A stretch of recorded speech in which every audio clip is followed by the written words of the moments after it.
Bismillahirrahmanirrahim. Assalamualaikum warahmatullahi wabarakatuh.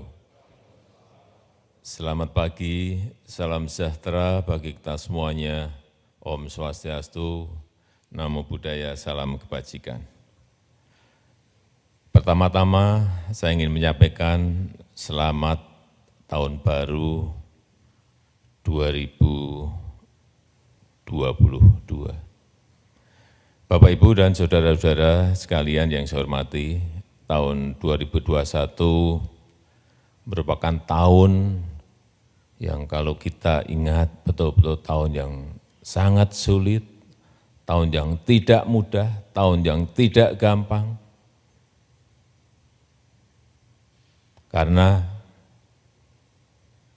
di pertengahan Juli 2021, pada saat kasus harian kita mencapai 56.000, itulah saat yang betul-betul saya ingat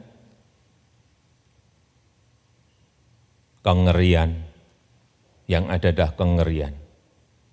Karena di lorong-lorong rumah sakit, di halaman rumah sakit, semuanya penuh dengan pasien COVID-19. Tetapi alhamdulillah,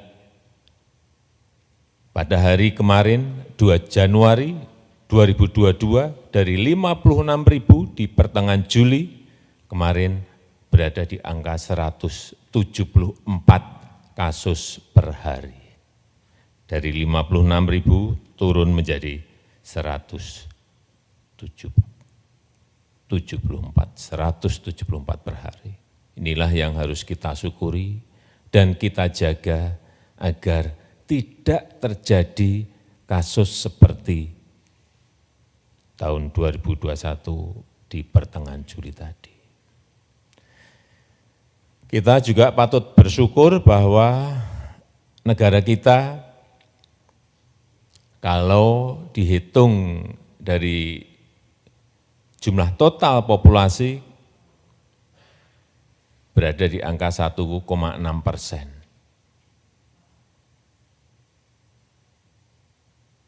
Karena jatuhnya di 4,26 juta. Amerika itu 16,8, Brasil 10,5, Rusia 7,2, India 2,5.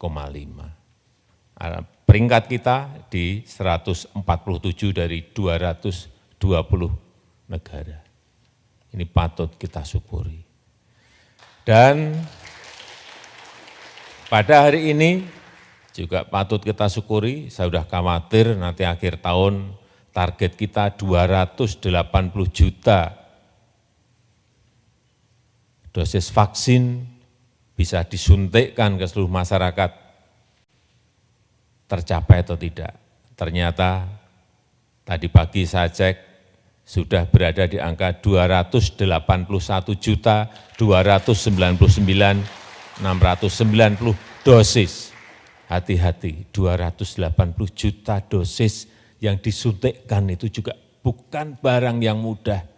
Menyuntik 280 juta kali dalam waktu 1 tahun, bukan barang yang mudah. Karena geografi kita yang harus vaksinasi dengan perahu, vaksinasi naik sepeda motor, jalan kaki ke atas gunung, bukan sesuatu yang mudah. Vaksinasi anak kita juga sudah mencapai 3,8 juta, dan hari ini dosis yang pertama sudah 79,6%, dosis kedua 54,8%. Dan untuk ibu kota provinsi, kota-kota besar yang interaksi masyarakatnya tinggi juga sudah di atas 70%. Dan 27 provinsi telah mencapai target dosis pertama di atas 70%. Ini kerja keras kita semuanya, pemerintah pusat, pemerintah daerah, TNI, Polri, BIN, seluruh perusahaan-perusahaan swasta, besar maupun menengah kecil, semuanya bergerak, ormas bergerak. Modal kita ada di situ. kebersamaan, gotong royong inilah modal kita. Kalau kita lihat juga yang berkaitan dengan ekonomi, saya kira pemulihan ekonomi kita ini cukup kuat, neraca dagang kita surplus 34,4 miliar US dollar dalam 19 bulan surplus terus, belum pernah kita mengalami seperti ini. Ekspor kita juga naik year on year 49,7%, impor juga naik, bahan baku, bahan penolong 52,6%. Dan ekspor kita kenapa naiknya setinggi itu? Salah satunya karena kita hentikan ekspor raw material, ekspor bahan mentah dari minerba kita, yaitu nikel. Yang saya lihat biasanya hanya 1 sampai 2 miliar, kemarin akhir tahun sudah hampir mencapai 21 miliar, 20,8 miliar US dollar. Saya kira keberanian kita men-stop itu hasilnya kelihatan. Oleh sebab itu, kita akan lanjutkan dengan stop bauksit, stop tembaga, stop timah, dan yang lain-lainnya. Hilirisasi menjadi kunci dari kenaikan ekspor kita. Dan kalau kita lihat ranking competitiveness kita juga naik 3 peringkat. Dalam posisi yang sangat berat seperti 2021, kita bisa naik 3 peringkat ini juga patut kita syukuri. Di bisnis 37 ranking kita, di digital business 53, ini naik 3 peringkat semuanya. Kemudian kalau kita lihat juga indikator konsumsi, indikator produksi juga menguat.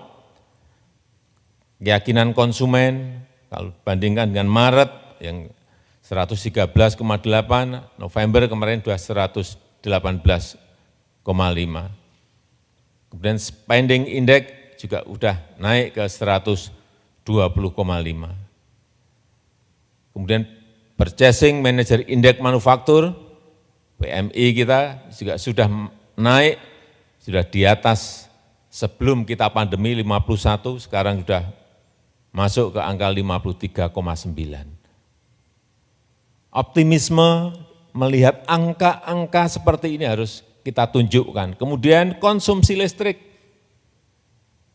sudah tumbuh juga 14,5 dan 5,7. Untuk industri 14,5, untuk bisnis 5,7. Angka-angka seperti ini harus kita lihat. Harian saya dapat angka-angka seperti ini. Inilah yang harus kita tingkatkan di tahun 2022, meskipun kita tahu masih akan banyak tantangan-tantangan yang kita hadapi, baik Omikron, baik kenaikan inflasi, baik nanti tapering off, baik kehilangan kontainer di mana-mana, baik negara-negara lain yang mengalami kelangkaan energi, yang ini akan mengganggu mungkin ekspor kita. Saya kira tantangan-tantangan itulah yang akan kita hadapi, dan saya meyakini dengan semangat kerja keras kita bersama, tantangan-tantangan itu akan bisa kita lalui dengan baik. Kita juga patut bersyukur, tadi sudah disampaikan oleh Bapak Ketua OJK, bahwa di bursa sekarang ini ada kenaikan IHSG di 2021 dengan return 10,1%, ini sebuah angka yang lumayan tinggi. Dan kalau dibandingkan dengan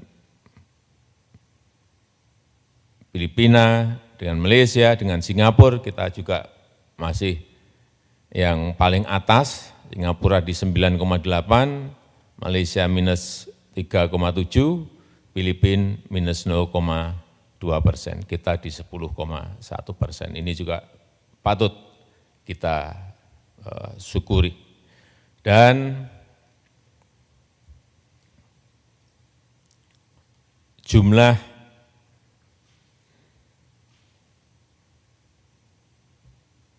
orang yang masuk ke bursa, investor pasar modal, ini juga naik sangat tinggi sekali.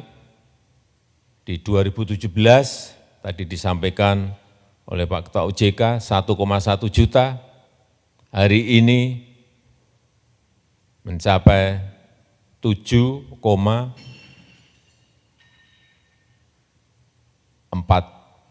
juta investor, utamanya investor-investor retail, ini yang banyak dari anak-anak muda, milenial, Gen Z, semuanya masuk.